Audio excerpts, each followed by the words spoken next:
जी, मैं एक न्यूट्रिशनिस्ट हूँ।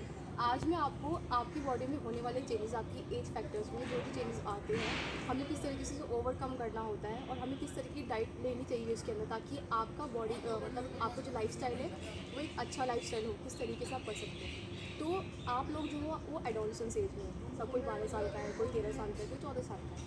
12 से 18 साल की उम्र को हम एडोलसेंस एज में काउंट करते हैं। इस एज में हमारी बॉडी के अंदर बहुत सारे नंबर ऑफ चेंजेस आते हैं, ठीक है। डायनेमिक, इसको बोलते हैं जो डायनेमिक चेंजेस, मतलब आपके अंदर बहुत सारे बॉडी के अंदर फिजिकल चेंजेस और मतलब जो जो हम सीन कर सकते हैं। जैसे कि अब आप लोग गर्ल्स हैं, आप बॉयज़ हैं, तो जो हमारे अंदर दो तरह के चेंजेस आते हैं। एक तो प्राइमरी बॉडी में दो तरह के चेंजेस आते हैं, प्राइमरी सेक्शुअल कैरेक्टरिस्टिक्स और secondary sexual characteristics. Primary sexual characteristics में क्या क्या होता है, जैसे कि हमारे सारे रिप्रोडक्टिव ऑर्गन्स का डेवलपमेंट होता है। जैसे कि ओवरीज का डेवलपमेंट होता है, जिसमें आपको मेंसेस आने शुरू हो जाते हैं गर्ल्स को, और बॉयज़ में स्पर्मोजेनेसिस होता है। स्पर्मोजेनेसिस का मतलब है जो development of the sperms in the body, ठीक है। ये होते हैं हमारे primary sexual characteristics. Secondary sexual characteristics में क्या होता है, जब आपकी बॉडी के अंदर ब्रेस्ट डेवलपमेंट होता है, जो हम फिजिकली देख सकते हैं। और बॉयज़ के अंदर क्या होता है, मसल मास बढ़ना शुरू हो जाता है, आपका कंधे चौड़े जाते हैं, या फिर एडम्स एप्पल बाहर आ जाता है। जैसे कि वॉइस बहुत ज़्यादा लाउड हो जाती है, भारी भारी सी लगती है। और गर्ल्स के अंदर क्या होता है, फैट स्टोर्स बनने शुरू हो जाते हैं बॉडी के अंदर। तो ये सारे होता है। प्यूबिक हेयर्स आने चाहिए इंटीमेट एरियाज पे, अंडर आर्म्स के अंदर और प्राइवेट एरियाज पे प्यूबिक हेयर मतलब डेवलपमेंट होने शुरू हो जाते हैं। तो ये सारे हमारे फिजिकल चेंजेस हो गए जो हमारे एडोलसेंस एज में होते हैं। अब जैसे कि ये जैसी होती है, क्योंकि इसमें एकदम से रैपिड चेंज आता है बॉडी के अंदर। आप मतलब जो चाइल्डहुड से निकल के एडल्ट इसमें आते हो, एडोलसेंस के अंदर। तो उसमें कई कई बच्चे इमेज कॉन्शियस हो जाते हैं। तो गर्ल्स जो होती है, क्योंकि फैट स्टोर्स इतने ज़्यादा बढ़ जाते हैं बॉडी के अंदर, डिपोजिशन ऑफ फैट इतना ज़्यादा हो जाता है कि आप लोगों को ना मतलब इमेज कॉन्शियस हो जाती है कि मैं मोटी हो रही हूँ। लड़कियों को होता है ना कि मैं मोटी हो गई, मेरा वेट गेन हो रहा है, तो डाइटिंग करना शुरू कर देते हैं। और बॉयज़ में क्या होता है, जैसे बॉयज़ और गर्ल्स में एक्ने होना शुरू हो जाता है, पिंपल्स आने शुरू हो जाते हैं, क्योंकि सेबेशियस ग्लैंड्स हो जाते हैं जो मुंह पे बॉयज़ के होते हैं। जो सेबेशियस ग्लैंड्स होते हैं वो ज़्यादा ऑयल को सिक्रीट करते हैं, जिसकी वजह से मुंह पे आपके एक्ने पिंपल्स आना शुरू हो जाएगा। तो इसमें बच्चे बहुत ज़्यादा इमेज कॉन्शियस हो जाते हैं। तो आप इन सब चीज़ों को ओवरकम करने के लिए हमें किस तरीके का लाइफस्टाइल आगे डेवलप करना चाहिए, क्या क्या चीज़ें हमें मतलब अपने लाइफस्टाइल के अंदर ऐड करनी चाहिए, मैं आपको बताती हूँ। तो कुछ डाइटरी गाइडेंस है जो मैं आपको बताने जा रही हूँ। अपने फूड ग्रुप्स के मतलब अपने खाने के अंदर हमें सारे तरीके के फूड ग्रुप्स को ऐड करना चाहिए। हमारे 7 तरीके के फूड ग्रुप्स होते हैं, जैसे कि हम बना रहे थे। एक होता है हमारा एनर्जी का, जिसे सीरियल्स प्रोडक्ट्स बोलते हैं, सीरियल एंड सीरियल प्रोडक्ट्स। और दूसरा होता है हमारा मिल्क एंड मिल्क प्रोडक्ट्स। हमारे 7 फूड ग्रुप्स होते हैं। पहला फूड ग्रुप होता है सीरियल एंड सीरियल प्रोडक्ट्स, दूसरा होता है पल्सेस एंड लेग्यूम्स, तीसरा होता है हमारा रूट्स एंड ट्यूबर्स, जिनमें आपके वेजिटेबल्स आते हैं, GLBs वगैरह और अदर वेजिटेबल्स। चौथा होता है हमारा फ्रूट्स वाला ग्रुप जो होता है वो।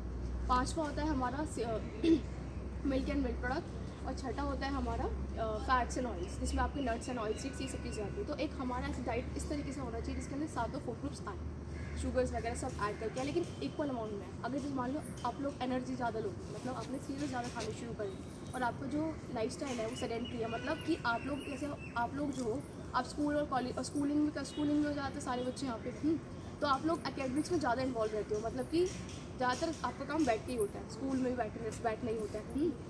और जो मतलब जो बच्चे कॉलेज आते हैं उनका भी बैठने का सिस्टम होता है सारा, कि मतलब ज़्यादातर लैब पीसीस पे या फिर अपनी बुक्स में लगे रहते हैं। और इस टाइम में आप लोग खेल भी नहीं पाते हो, क्योंकि अकेडमिक्स इतनी ज़्यादा आपको इन्वॉल्व करके रखती है अपने अंदर। तो हमें ऐसी लाइफस्टाइल में क्या करना होता है, अपनी एनर्जी बैलेंस को मेंटेन करना होता है, कि मतलब हम उतना खाएं जितना हमारी बॉडी को रिक्वायरमेंट है। अगर हम ज़्यादा खाएंगे तो ओवरवेट की ज़्यादा एनर्जी इनटेक होगा हमारा, और हमारा एनर्जी एक्सपेंडिचर कम होगा, मतलब हम ज़्यादा खाना खाएंगे और काम कम करेंगे, तो ओबेसिटी होने का खतरा है। अगर हम ओबीज हो जाएंगे अभी से, तो हम आगे जाके भी ओबीज ही रहेंगे एडल्टहुड में। तो इससे क्या होता है, डिजीज़ होने के चांसेस बढ़ जाते हैं, जैसे हाइपरटेंशन, जैसे हम हाई बीपी की प्रॉब्लम कहते हैं। या फिर आप ओवरवेट हो जाओगे तो गर्ल्स में PCOD की प्रॉब्लम हो सकती है, पॉलीसिस्टिक ओवेरियन डिसऑर्डर, जिसके अंदर आपको सिस्ट हो जाते हैं यूट्रस के अंदर, जिसमें मेंसेस आने में प्रॉब्लम होती है। तो हमें एनर्जी इंटेक अपना अच्छे से रखना है। तो हमारी डाइट ऐसी होनी चाहिए, इसके अंदर सीरियल्स होने चाहिए कम से कम कितने 8 सीरियल्स पोर्शन होनी चाहिए सीरियल्स का। पल्सेस होनी चाहिए। अगर आप लोग प्रोटीन सोर्सेज में सिर्फ पल्सेस पे डिपेंड करते हो, जैसे मान लो आप नॉन वेजिटेरियन नहीं हो कोई जिसमें से, या फिर हो कुछ, तो आप सीरियल और पल्स को मतलब पल्स और सीरियल्स का कॉम्बिनेशन बनाते हुए अपने प्रोटीन की बायोलॉजिकल वैल्यू को बढ़ा सकते हो। कैसे? मान लो जैसे कि आप लोग एग खाते हो तो आपको प्रोटीन अच्छा मिल जाएगा, मीट खाते हो तो उससे ही मिल जाएगा। कई लोग जो नहीं खाते वो पल्सेस ऐड कर सकते हैं, ठीक है। सीरियल और पल्सेस का प्रोटीन मिलके हमारे को high biological value protein provide करता है। और हमारी फूड के अंदर इन सीरियल पल्सेस के साथ साथ कुछ GLVs भी होनी चाहिए। अब जैसे आप लोग गर्ल्स हो, आपको मेंसेस आते हैं, आपको आयरन के स्टोर्स की ज़्यादा ज़रूरत है। तो हमें आयरन के स्टोर्स के लिए क्या चाहिए, जिससे आयरन के स्टोर्स बूस्ट हो बॉडी के अंदर। तो हम ग्रीन वेजिटेबल्स खा सकते हैं, ठीक है, पल्सेस खा सकते हैं, एग मीट खा सकते हैं। तो इन सब चीज़ों के अंदर हमारा आयरन बहुत ज़्यादा मात्रा में होता है। GLVs के अंदर आयरन बहुत अच्छे अमाउंट में होता है। GLVs का अगर रूट एंड ट्यूबर एक एनर्जी सोर्स है, जिसमें आपका आते हैं सारे, जैसे कि जड़ वाली सब्जियाँ, बीटरूट हो गया, कैरेट्स हो गए, टर्निप हो गए, ये सारे आपके बीटा कैरोटीन के साथ साथ इसमें आयरन का सोर्स भी बहुत अच्छा होता है। उसके बाद फ्रूट्स एंड वेजिटेबल। जब मैंने बात की आयरन की, कि आपको आयरन लेना है, आयरन आपने लिया, आयरन के साथ साथ विटामिन सी मतलब बहुत ज़्यादा इंपॉर्टेंट है बॉडी के लिए, क्योंकि वो आयरन के एब्जॉर्प्शन को बहुत ज़्यादा हेल्पफुल होता है। विटामिन सी में क्या क्या आएगा, जो हमारे खट्टे फल होते हैं, जैसे कि आंवला, नींबू, ठीक है, ये सारी चीज़ें, अमरूद आ गया, ठीक है, गुआवा जिसे हम बोलते हैं, गूसबेरी हो गया, और क्या बोलते हैं, ग्रेप्स हो सकते हैं। ये सारी चीज़ें आपको अपने फ्रूट्स आपको अपनी बॉडी मतलब इंक्लूड करना है डाइट को अपने। और फ्रूट्स एंड वेजिटेबल के साथ साथ हमारी डाइट के अंदर मतलब अच्छे अमाउंट में फैट भी होती है। फैट भी किस तरीके के, जैसे कि प्यूफाज एंड मीफाज। जैसे कि आप अपने खाना किसमें बना सकते हैं, सनफ्लावर ऑयल होता है, जो सनफ्लावर होता है, सैफलावर ऑयल होता है, फिर सरसों का तेल से मस्टर्ड ऑयल बोलते हैं, इसमें बनाओगे खाना और इसका बना हुआ खाना खाओगे तो कोलेस्ट्रॉल की प्रॉब्लम कम होती है, एज़ कम्पेयर टू बटर और घी। आप लोग ये ज़्यादा खाओगे तो उससे कोलेस्ट्रॉल के चांसेस बढ़ जाते हैं। शुगर्स भी थोड़ा लिबरल अमाउंट में, शुगर भी थोड़ा मॉडरेट अमाउंट में अपनी मतलब नट्स एंड ऑयल्स और शुगर और फैट्स हमें अपनी बॉडी मतलब डाइट में इतना इंक्लूड करना चाहिए कि जितना आपकी एनर्जी मतलब रिक्वायरमेंट के अकॉर्डिंग, ज़्यादा हमें इनका इंटेक नहीं करना। और जैसे कि अब आप लोग स्कूल भी जाते हैं, मिल्क एंड मिल्क प्रोडक्ट्स भी अपनी डाइट के अंदर हमें ऐड करना है, क्योंकि हमें प्रोटीन और कैल्शियम दोनों चाहिए बोन्स के लिए। मिल्क एंड मिल्क प्रोडक्ट्स में क्या आएगा, मिल्क, चीज़, पनीर, ये सब चीज़ें और कर्ड वगैरह, आप इसका मतलब अपनी डाइट में इन्वॉल्व करेंगे तो प्रोटीन और कैल्शियम के सोर्सेज ज़्यादा से ज़्यादा आपकी बॉडी में पहुँचेंगे। अब आप लोग स्कूल जाते हैं, कई गर्ल्स होती है कि सुबह सुबह ऐसा होता है, जैसे हमारे स्कूल का टाइम ऐसा होता है कि बहुत जल्दी का होता है, कॉलेज का भी स्कूल का भी। तो क्या होता है, बच्चे रात को लेट सोते हैं, सुबह लेट उठते हैं, और फिर स्कूल के टाइम में होती जल्दी, तो वो क्या करते हैं, हरी हरी के अंदर नाश्ता छोड़ के चले जाते हैं, ब्रेकफास्ट स्किप कर देते हैं।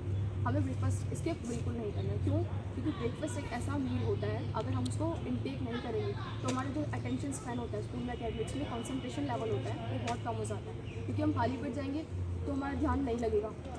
इससे हमारी एनर्जी भी कम रहेगी बॉडी के अंदर, और किसी भी चीज़ को ग्रास्प करने की पावर होती है वो हमारी कम हो जाती है। तो हमें ब्रेकफास्ट स्किप नहीं करना है, और लिबरल अमाउंट में पानी पीना है, बहुत ज़्यादा पानी पीना है, कम से कम मिनिमम 8 ग्लास ऑफ वाटर पूरे दिन में पीना ही पीना है, ताकि आपकी बॉडी हाइड्रेट रहे और एक्ने और पिंपल जैसी प्रॉब्लम से आप दूर रहें। एक्सरसाइज डेली करनी है, कम से कम 60 मिनट्स, चाहे उसमें ब्रिस्क वॉकिंग हो, साइकिलिंग हो, एरोबिक्स हो, कुछ भी कर सकते हो आप उसमें, जो आपको करना है लेजर टाइम में।